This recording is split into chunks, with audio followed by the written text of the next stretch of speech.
In today's video, we're going to dive into Keeper's full kit, which just got leaked. Before, with the little info we had, she seemed like an absolute must-pull, a broken support character. So let's start with the basics for Keeper. She's a rectifier and uses a rectifier-type weapon. Her element is Spectro. Here are the Ascension materials if you want to take a peek.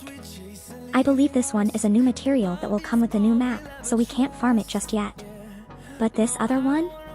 That's the Sentinel's Dagger, which you can farm from Sentinel Joy to level up her talents. To ascend her, though, we'll have to wait for the new map. And I'm not quite sure what this one is, maybe it's related to ring materials? We need 60 of them, so that might be it, asterisk.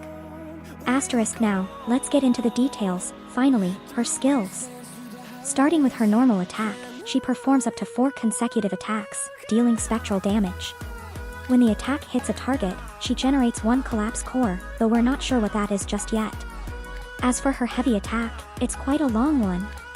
Hold the normal attack button, and at the cost of stamina, she enters release form, which lets her accumulate segments of speculative data every second and automatically collect plant collectibles within a certain range. Wow, that's like an auto-farm mechanic. And if I'm remembering right, that's the butterfly transformation, right? That's actually really cool. You can automatically collect plants, making farming so much easier, asterisk. Asterisk then, it says to tap the normal attack button or use up all your stamina to end release form, dealing spectral damage to targets. Meanwhile, every accumulated speculative data segment transforms into an actual data segment with 1 collapse core. I'm not sure what all that means, but once we dive into her forte, I bet we'll get more details about these data and cores. Oh, and she has a mid-air attack too.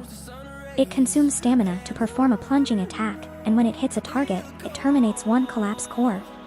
You can tap the normal attack button within a certain range of time to perform a basic attack stage 2.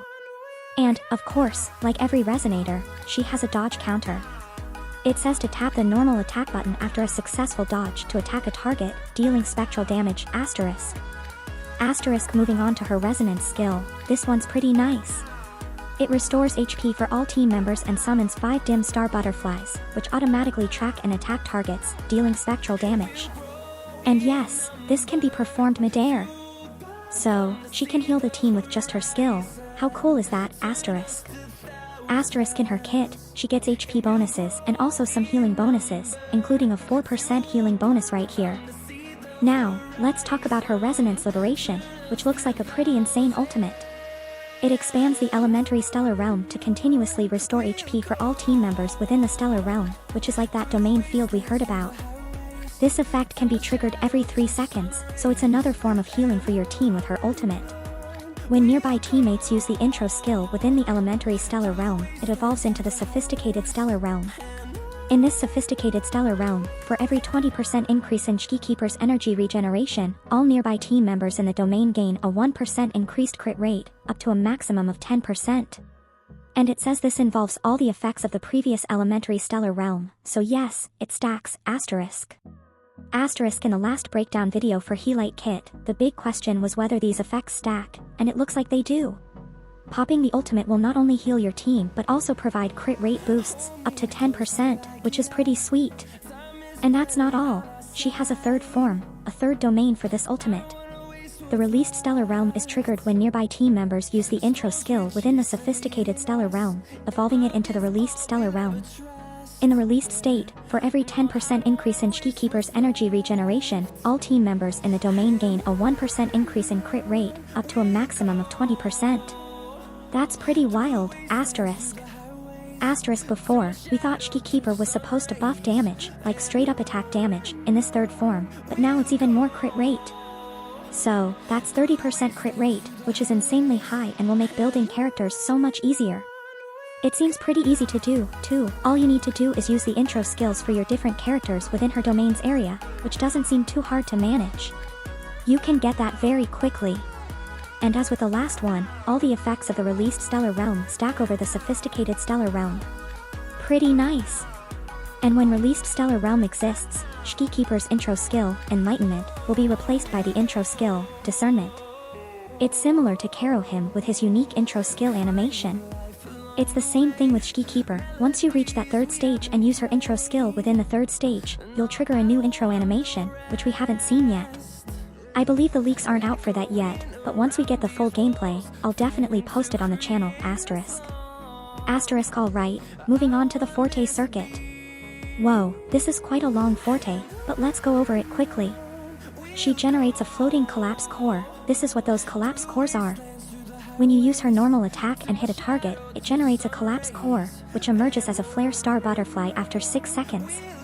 Flare Star Butterflies automatically track and attack targets, dealing spectral damage. If there are already 5 collapse cores, the next time Shiki's normal attack hits a target, 1 collapse core will instantly transform into a Flare Star Butterfly. So, pretty good. It seems like she'll actually do a decent amount of damage with this in her kit, transforming a bunch of butterflies to attack the target, asterisk. Asterisk. Next up, we have deduction. When 5 segments of actual data have been accumulated, casting her heavy attack will consume all actual data segments to draw in nearby targets. Basically, you hold down the heavy attack to use her Forte, and all generated collapse cores will instantly transform into Flare Star Butterflies. The collapse cores are basically like cocoons for the butterflies. And we have transmutation. When 5 segments of actual data have been accumulated, casting her mid-air attack will consume all actual data segments to deal spectral damage. Meanwhile, all generated collapse cores will instantly transform into Flare Star Butterflies. Tap the normal attack button within a certain range of time to perform basic attack stage 2, asterisk. Asterisk. It's quite a lot to take in, but once we see the gameplay for this, it's going to be a lot easier to understand. It's really not as complicated as it might seem. Now, let's talk about her outro skill. Shiki Keeper summons 1 Flare Star Butterfly and 1 Dimar Butterfly. These butterflies circle all nearby teammates and are present for 30 seconds. Oh no. This is that broken mechanic we covered the other day. So, when a Flare Star Butterfly is present, tapping the dodge button when a nearby teammate is being hit or juggled will allow them to successfully dodge and safely land on the ground. So, it's not an auto-dodge mechanic, you still have to tap the dodge button, but it helps you escape being hit or juggled. This effect can be triggered up to 5 times, which is actually really good, asterisk. And when the Dimar Butterfly is present, all nearby team members' damage is amplified by 15%. That's just crazy, a free 15% damage boost for your whole team, just like that. And I believe we only have the inherent skills left to cover and the intro skill. When a team member suffers a fatal injury, they won't fall but instead receive 50% of Shiki Keeper's HP, with Shiki Keeper losing the same amount of HP. This effect can be triggered once every 10 minutes. So, it's like a damage mitigation, not as broken as I thought, but still quite useful. Once you take a fatal hit, the damage goes to Shiki Keeper instead, and it can be triggered once every 10 minutes. If it triggered multiple times, then sure, it would be crazy because you could just heal it over and over, but once every 10 minutes isn't too bad. Still, it's a useful one-time thing, and I believe Arena has the same type of mechanic, asterisk.